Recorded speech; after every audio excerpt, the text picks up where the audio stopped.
m'appelle Maëlle, j'ai 21 ans. J'ai sorti ma première bande dessinée pour la collection Virage Graphique qui s'appelle Comme une grande. C'est le personnage de Marie qu'on va suivre de ses 10 ans à ses 20 ans. On va partager avec elle du coup ses chagrins, ses coups de cœur, ses peurs, ses doutes. En fait, elle passe un entretien et chaque question du recruteur la renvoie à un souvenir de son enfance ou de son adolescence. C'est beaucoup de flashbacks.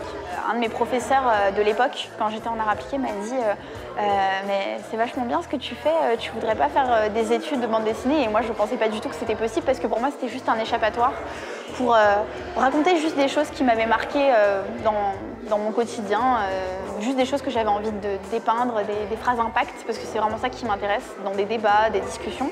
Et depuis, je m'arrête plus parce que ça me fait du bien.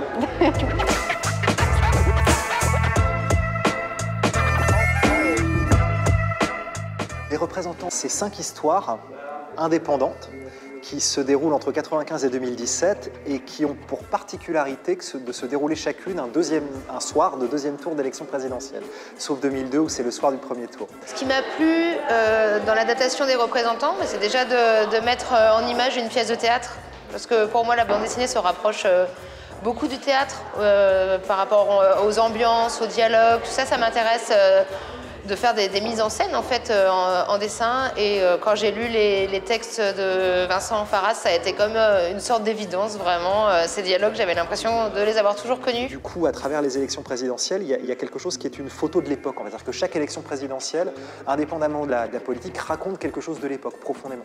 J'ai cherché en fait à travers chaque histoire, qui est une histoire pas politique, que chaque histoire en fait soit un peu le reflet de l'époque à chaque fois en fait, le reflet de l'époque et le reflet de la tonalité de ces élections. Dans cette histoire en 1995, il y a deux couples qui débattent et je me suis dit, transposons les gestuels des candidats Chirac et Jospin, donc à l'époque, dans les deux personnages masculins. Et les femmes sont les commentatrices, animatrices du débat. Le travail rigolo auquel je me suis livré, c'est de regarder le débat en coupant le son et de faire des arrêts sur image, des gestuels de Chirac et de Jospin et de les glisser dans les personnages en inversant légèrement les rôles. Celui qui pourrait être Jospin, en fait, a les gestuels de Chirac dans mon histoire. Ce qui m'intéressait, c'était de travailler sur ce qu'il y avait derrière, en fait, sur ce qu'il y avait dans les plis.